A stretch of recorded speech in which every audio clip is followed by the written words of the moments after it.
पौराणिक कथाओं के अनुसार भगवान शिव के 12 ज्योतिर्लिंग उन स्थानों पर स्थापित हैं जहां भगवान शिव स्वयं प्रकट हुए थे।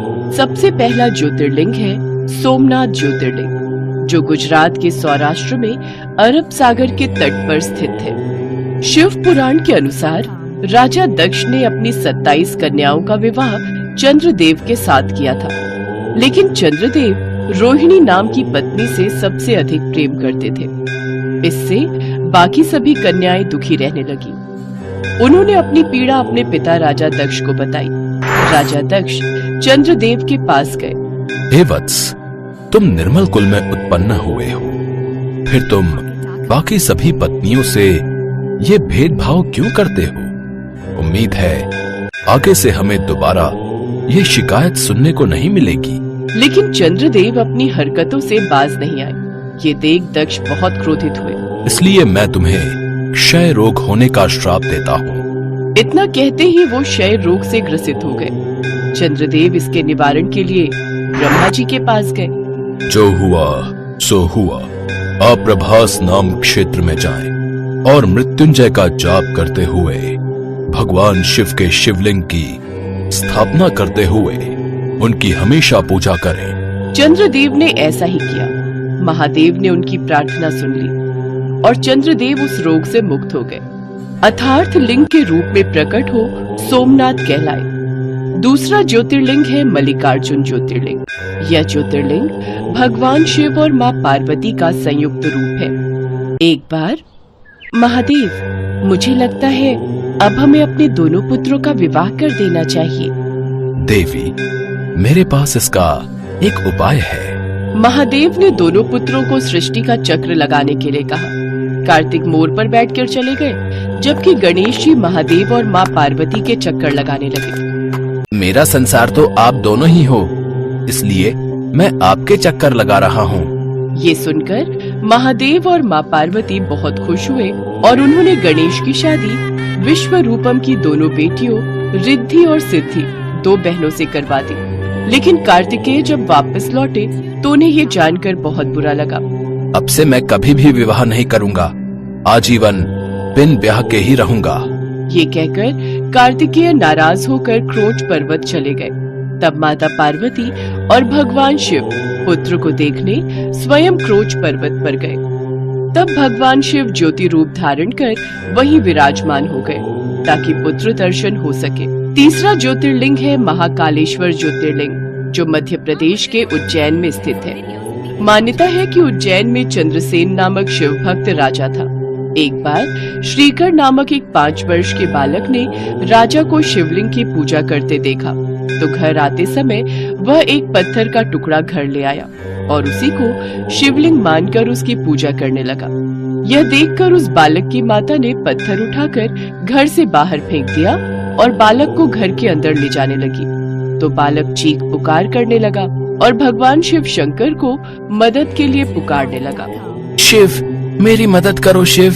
ये कहते हुए वो वहीं बेहोश हो गया। जब बालक होश में आया तो उसने देखा कि सामने सोने के दरवाजों वाला विशाल मंदिर है। जब बालक की माता ने ये सब देखा तो बालक को उठाकर गले से लगा लिया। मुझे माफ कर दे पुत्र।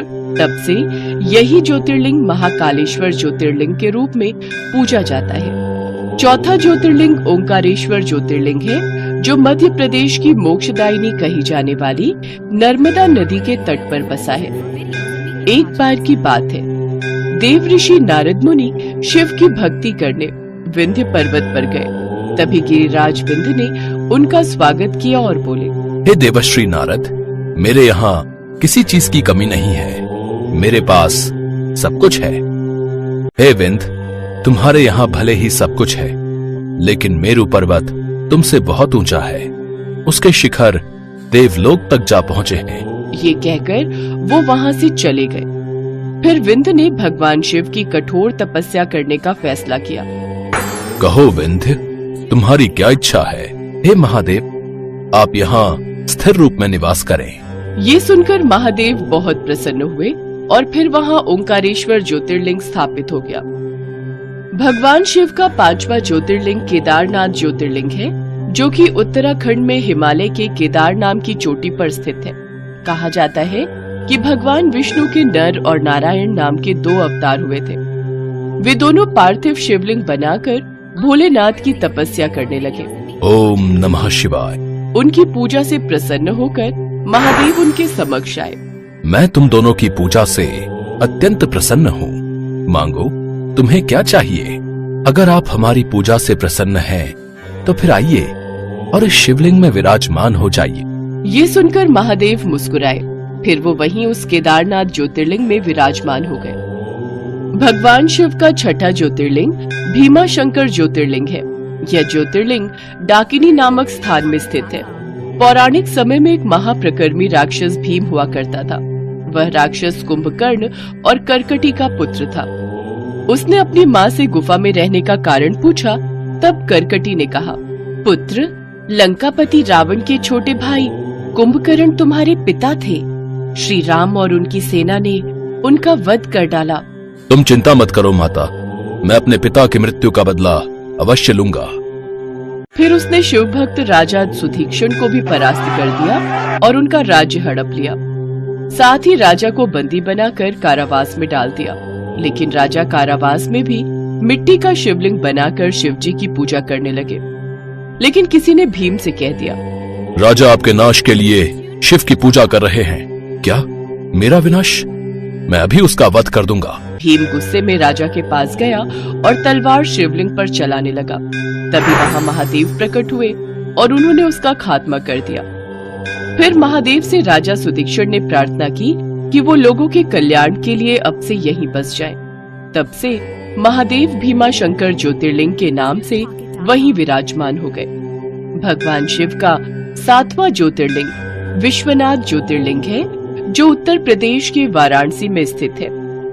ऐसी मान्यता है कि एक बार भगवान शिव के मन में 1 से 2 हो जाने की इच्छा हुई। इसके पश्चात वे शिव और शक्ति नाम से नर और नारी रूप में प्रकट हुए। तुम्हें सृष्टि के कल्याण के लिए पूजा करनी होगी, लेकिन कहाँ प्रभु? तब के लिए यहाँ कोई स्थान है ही नहीं। फिर उन दोनों ने प्रकृति की रचना की, जिसमें एक नर और नारी हुए। तब शिवजी ने वहाँ काशी नगरी का निर्माण किया। उस पुरुष ने शिवजी की खूब तपस्या की। भीषण गर्मी में भी तप के कारण उसके शरीर से अनेक जलधाराएं बहने लगी, जिससे काफी तेज बाढ़ आ गई और वो काशी उसमें डूबने लगी। तब भगवान शिव ने काशी को अपने त्रिशूल से बचा लिया। सब कुछ शांत हो जाने के बाद फिर शिवजी ने काशी को धरती पर रख दिया और लोगों के उद्धार के लिए विश्वनाथ ज्योतिर्लिंग की स्थापना की। शिवजी के 8वें ज्योतिर्लिंग का नाम त्र्यंबकेश्वर ज्योतिर्लिंग है, जो महाराष्ट्र के नासिक में स्थित है। एक मान्यता के अनुसार गौतम ऋषि अपनी पत्नी अहिल्या के साथ रहते थे।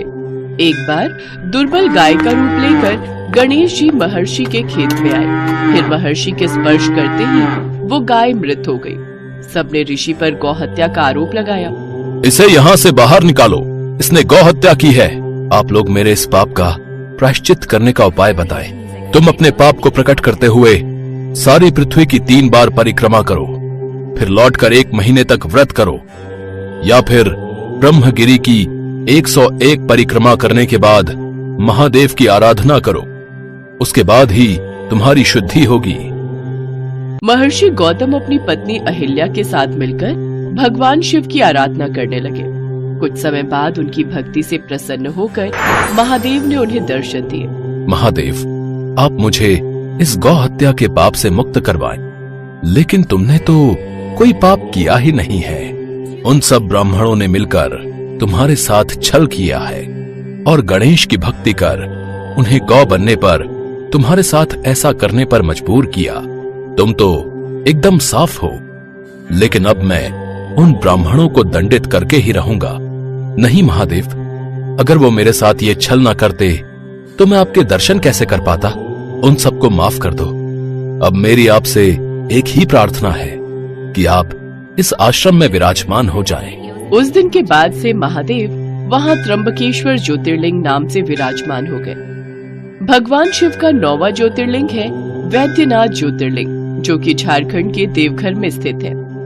एक बार रावण भगवान शिव को लंका ले जाने के लिए तप करने लगा और शिव जी के प्रसन्न होने पर उसने वरदान में कामना लिंग को मांगा। भगवान शिव बात मान गए, परंतु उन्होंने एक शर्त भी रख दी। अगर तुमने शिवलिंग को कहीं रास्ते में रख दिया तो तुम उसे दोबारा उठा नहीं पाओगे। इससे सभी देवी देवता चिंतित हो गए और भगवान विष्णु के पास पहुँचे। भगवान विष्णु ने वरुण देव को रावण के पेट में जाने का आदेश दिया। इस वजह से रावण को देवघर के पास लघु शंका लग गई। रावण बैजू नाम के ग्वाले को शिवलिंग पकड़ाकर लघु शंका करने चला गया। बैजू रूप में भगवान विष्णु ने मौके का फायदा उठाते हुए शिवलिंग वहीं रख दिया और वह शिवलिंग वहीं स्थापित हो गया और तभी से इस स्थान का नाम वैद्यनाथ ज्योतिर्लिंग पड़ गया। शिव जी का 10वां ज्योतिर्लिंग नागेश्वर ज्योतिर्लिंग है, जो गुजरात के द्वारका पर स्थित है। ऐसी मान्यता है कि सुप्रिय नाम का एक वैश्य था जो हमेशा भगवान शिव की आराधना में लगा रहता था, लेकिन दारुक नाम के राक्षस को ये पसंद नहीं था। ओम नमः शिवाय, ओम नमः शिवाय। और वो उसका वध करने कारावास में गया, लेकिन उसकी रक्षा के लिए स्वयं भगवान शंकर कारागार में ज्योतिर्लिंग के रूप में प्रकट हो गए और दारुक को मार गिराया। तब से ही इस ज्योतिर्लिंग का नाम नागेश्वर रखा गया। भगवान शिव का 11वां ज्योतिर्लिंग है रामेश्वरम ज्योतिर्लिंग। यह तमिलनाडु के रामनाथपुरम जिले में स्थित है। इसी स्थान पर भगवान राम ने राम सेतु का निर्माण करने से पहले शिव की आराधना के लिए समुद्र किनारे अपने हाथों से रेत के शिवलिंग का निर्माण किया था। ओम नमः शिवाय, ओम नमः शिवाय। तुम्हारी भक्ति भाव से हम बेहद प्रसन्न हैं। इसलिए तुम्हारे द्वारा बनाया गया रेत का ये शिवलिंग श्री रामेश्वरम ज्योतिर्लिंग के नाम से जाना जाएगा। भगवान शिव जी का 12वां ज्योतिर्लिंग कृष्णेश्वर ज्योतिर्लिंग महाराष्ट्र के दौलताबाद के पास स्थित है।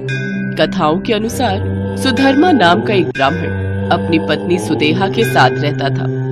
उन दोनों के बीच बहुत प्रेम था, लेकिन सुदेहा कभी मां नहीं बन सकती थी। इसलिए उसने अपने पति से कहा, आप मेरी छोटी बहन खुशमा से दूसरा विवाह कर लीजिए। उसके द्वारा हमें एक पुत्र की प्राप्ति हो जाएगी और हमारा वंश आगे बढ़ेगा। ब्राह्मण ने बिल्कुल वैसा ही किया। खुशमा भगवान शिव की बड़ी भक्त थी। कुछ समय बाद खुशमा ने एक बेटे को जन्म दिया। कुछ समय बाद अब सुदेहा के मन में ईर्ष्या की भावना जागने लगी। इसने मेरा पति छीन लिया, ऊपर से पुत्र भी प्राप्त हो गया। यही सोचते हुए उसने उस बेटे को मार डाला और उसका शव उसी नदी में डाला जहाँ खुशमा प्रतिदिन शिवलिंग बनाकर उनकी पूजा करके नदी में प्रवाहित करती थी। अगली सुबह सारे घर में कोहराम मच गया, लेकिन खुशमा भक्ति में लीन रही। जैसे ही पूजा खत्म करके उसने शिवलिंग नदी में प्रवाहित किए, तभी उसका बेटा सही सलामत जीवित बाहर आ गया। साथ ही महादेव भी वहाँ प्रकट हुए और खुशमा से वर मांगने को कहा। प्रभु, आप मेरी बहन को क्षमा करें और लोक कल्याण के लिए इस स्थान पर सदा के लिए निवास करें। तथास्तु। उस दिन के बाद से कृष्णेश्वर ज्योतिर्लिंग में शिव सदा के लिए विराजमान हो गए।